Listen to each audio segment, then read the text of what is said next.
Welcome back, guys, on my YouTube channel. Today I'm so excited because I'm in company of the brand new Yamaha Tenere 700 and 700 Rally. For 2025, Yamaha decided to update to a new generation bike after the incredible success of the previous generation that was introduced in 2019, and believe it or not, has been sold in over 70,000 units all over the world. Incredible success because Yamaha took a different route from all the other manufacturers and tried to develop a mid-size adventure bike that had really incredible off-road capabilities, and not only on the road, proving their opposite direction was a huge success, and now it sees all the other manufacturers following. Is this new 2025 model just a slight design update, or is there much more? I know why you guys are now here watching the video, because you're trying just to find more and more excuses to convince your wife that's worth upgrading to the new model or to buy a Tenere 700. So with no further ado, I'll start telling you from the technical side what are the news, what are the updates, then I'll dive deep into explaining what my feeling was, as I'm already an owner of a Tenere 700, so I'll help you understand if this bike is worth the upgrade or not. Okay guys, let's start telling you about what are the differences compared to the previous generation. To start with, Yamaha really listened to all the customers, but before you start commenting about the position of the muffler that stayed the same bracket and so on, this bracket has been reinforced. I know a lot of you wanted the high exhaust, but since this is not a new frame, that could not be done. But Yamaha really listened to everyone. But the thing that will put a smile on your face is the clutch cover. Finally, they moved the clutch arm forward of 35 degrees. This means we will have much better grip here and we will be able to move more with the boot. The engine is always the CP2 54 kilowatts. Other than the clutch cover, all the plastics have been redesigned, and I think these do a better job when you want to move on the bike. Also, if you break one part, especially on the tailpiece, you won't have to change the whole tail, but you'll be able to just change like the side panel, as now it's been separated. Biggest upgrade of all has come from the suspension on both standard and rally model. The Kayaba forks and Kayaba rear shock have been improved. The linkage has changed. Now you see it's much more robust. The travel is 200 millimeter on the rear shock and 210 millimeter on the front fork for the standard version. Here on the rally version, you have 230 millimeter on the front and 220 millimeter on the rear. Furthermore, on the rally version, the fork has also the Kashima coat in order to reduce to the max the friction and have just the fork work better. Something else that has changed is the seat. Now we are able to move more on the seat because the seat is longer and the fuel tank has been lowered. It's always 16 liters, but now it's lowered of 7 millimeters, and also it has moved more forward, meaning that the masses have moved, so also the center of gravity has slightly changed, but we have a much better riding position. We have a new joystick with 5 movements that is more intuitive than the previous one. We have then a new screen with 3 different themes for the Rally Edition and 2 themes for the Standard Edition. On both bikes come with 2 different modes, 2 different maps. One is the Explorer, meant more for the road or for, you know, smooth use, and then the Sport to have a more sporty response also of the throttle. Here is the Raid theme. It's available only on the rally version, and you have here the Trip Masters that you can command with the joystick if you take part in any rally. On the new display, then we will have the turn-by-turn navigation thanks to the Bluetooth connectivity with your phone. The throttle, due to the new Euro 5 Plus regulations, has been changed, and now we have a ride-by-wire throttle. Yamaha told us if they could have kept the old throttle cables, they would, but they had to do this. One thing I have to say, you don't really feel that difference when you're riding. We then have a set of turn indicators that shut off automatically, something I really like to have on a bike because I always forget forget the turn indicators on. Bike also has a new ABS setting. Now you have 3 modes. You can have the ABS active on both wheels, active only on the front wheel, or completely deactivated. That's what I rode all day, also on the road. The bike comes with the Pirelli Scorpion STR, but on the rally version today we rode with a more off-road tire, the Michelin Anarchy Wild. On the rally version we have the high fender. We then have a totally brand new headlight with these rectangular lights that make more light compared to the previous generation, especially in the area near to the wheel. We have a broader vision when we are riding at night. We have the windshield that now is only one piece and has a slightly different design. All the plastics have been changed. To me, this brand new Tenere looks more aggressive. It reminds me more of a race bike compared to the previous generation, even though I like the design they used to have. Other than the plastics, also the handguards are new. They look more modern. The only thing with this gloss finish, I believe that they'll scratch really quickly, but as I've seen, most people will get graphics for the new T7. I'll work on some graphics that I'll make available. I'll try and do something cool with minimal look but stylish. On the rally version we have gold rims. On the standard we have either black or blue rims. Under the seat the airbox is slightly changed, the intake has slightly changed. It should improve the torque, but what I can say is that after riding today, I believe any amateur rider or your regular user won't really feel the difference, but that's not a bad thing because the CP2 engine is renowned to be very smooth and easy to handle. It gives you a good grip off-road, but most of all, it's easy also for your amateur rider. Seat height is 875 millimeter on the standard and 910 millimeter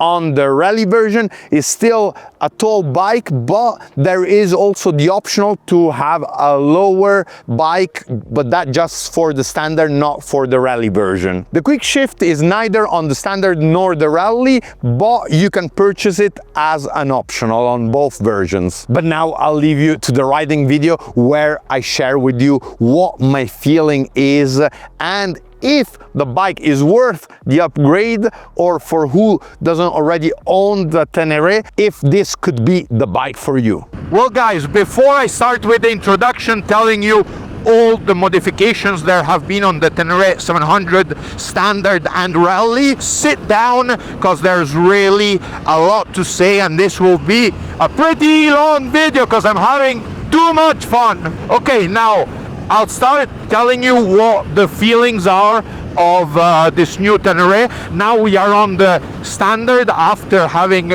ridden the rally version for all the morning. Starting from the suspensions, feeling is so much different because especially on gravel roads and on the U-turns going uphill and going downhill, I could feel a big difference. I tried one and the other. With the Tenere 700 rally I felt much more safe. I felt I was more in control of the front end of the bike, whereas with the standard, since we are lower, we have less space between the ground and the bash plate. I don't know, I was more insecure. It felt like the front end was slipping a bit, but my opinion could be biased since on this bike we have the Pirelli Scorpion STR, whereas on the rally we were riding the Michelin Anarchy Wild, which in my opinion is a much better tire for off-road riding. This feeling I have of the front end slipping a bit on the loose rocks could be also because of the tire, but I believe that the other bike, having the suspensions having a longer travel, it just feels like you're more up, and also the seat makes a huge difference. Since we named the tires, the Pirelli Scorpion STR is a really good tire on the road, probably better than the Michelin Anarchy Wild.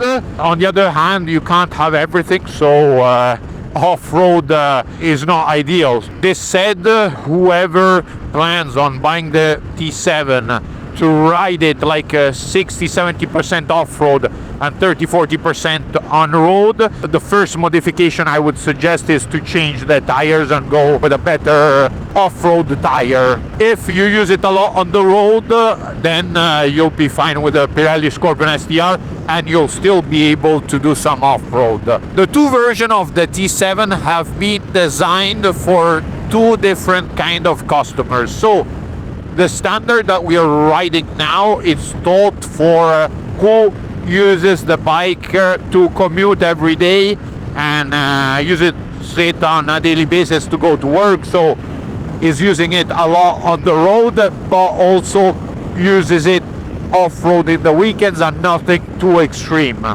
Whereas the rally version is thought for the more extreme riders that, you know, want to take part in some adventure riding event or want to take part in some rally. Since the suspensions are way better, you have the foot pegs that are quite bigger, both in the width and also in length.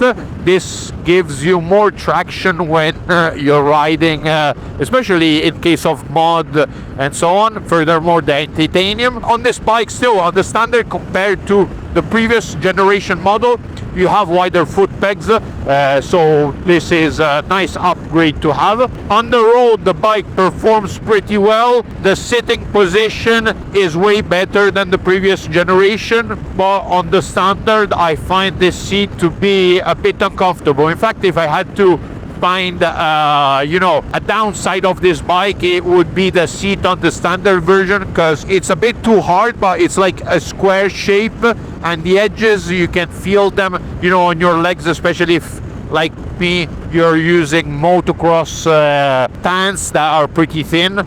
It can be annoying on the long run. Furthermore, considering then that I broke my sacrum some years ago, I have a high sensitivity on my ass and with the rally I had no problem all morning, whereas on the standard I'm already a bit in pain. If I was someone buying the standard version, I would definitely buy the rally seat, because it just makes riding so much better. Off-road, before, when I did the test going on the U-turns up and down with the standard and with the rally, I found out that with this standard, with these tires, I was getting a better feeling if I was riding sitting down in the turns rather than standing up, whereas on the rally I always felt comfortable staying up on the seat. Something I am sure you'll be very happy to know is that this bar that's used to put your GPS, your phone, now is much more stable, so it doesn't vibrate like it used to on the previous generation. You then have here the ABS button, where you can remove the ABS on the front or on both wheels, so you have 3 settings. And under here you have the USB-C port to charge any of your device. We are here with the 2 color versions available for the Tenere 700 standard, and we have the iconic blue with a blue rim and the black fork. Looks very racing, reminds me almost of motocross bikes, also with the seat with the blue stripe on the side. And then we have the new titanium color with the gold suspensions, with the gold forks, black rim, full black seat. And I personally love the look of this new color version, because I believe it makes the bike look more elegant and almost more precious. So if I had to choose between the two, if I wanted a racing look, I would go with the blue, but if I wanted to be really fashionable, I would go with this color, because also look with the sun going on the plastic, it's like a satin finish that mixed with the gold, it just makes it feel way more precious and elegant. So this is my choice. You all know, guys, that I'm a proud owner of the Tenere. I have clearly the previous generation model, which I super tweaked, but I also had it in standard version for quite a while. This is why I feel I can give you a really objective feeling of the difference you have, the sensation you have riding it, and where the bike has improved the most from the previous generation. For me, it's the handling of the front end. I can tell you with absolute certainty that having moved the weight of the tank lower and more prone to the front of the bike has made the handling of the front end a lot easier, especially in the changes of direction. The bike feels easier to move and to go also in tight sections. The ideal setup would be the standard because of the color combination, but with the rally forks and with the rally seat.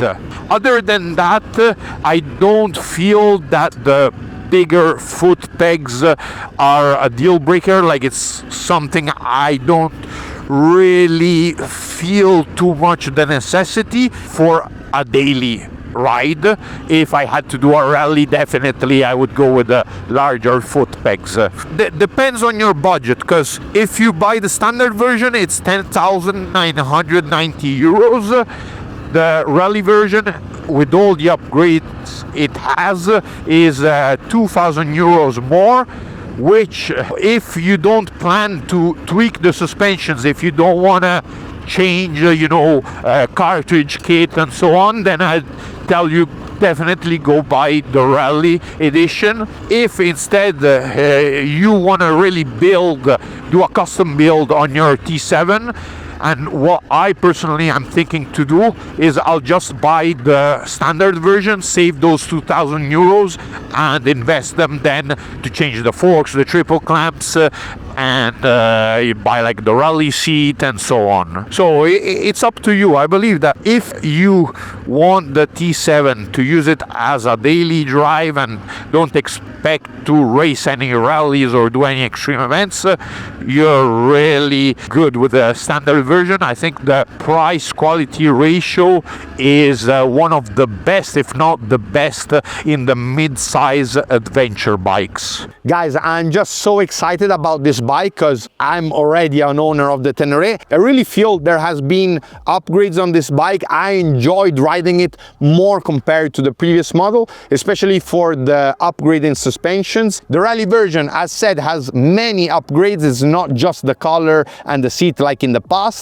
It's missing the exhaust, because in the past you would have the Akrapovic exhaust, now you have the standard exhaust. But for me, if you don't plan on tweaking the bike, it's worth the extra 2,000 euros, because it's just much more rideable when you do technical off-road. Let me know in the comments if now you have enough excuses to convince your wife or girlfriend to spend the money to get a Tenere 700. Be sure then to subscribe to the channel, to follow me on Instagram for live content when I come and do these kind of tests in the desert, and I'll see you in the next one. Ciao!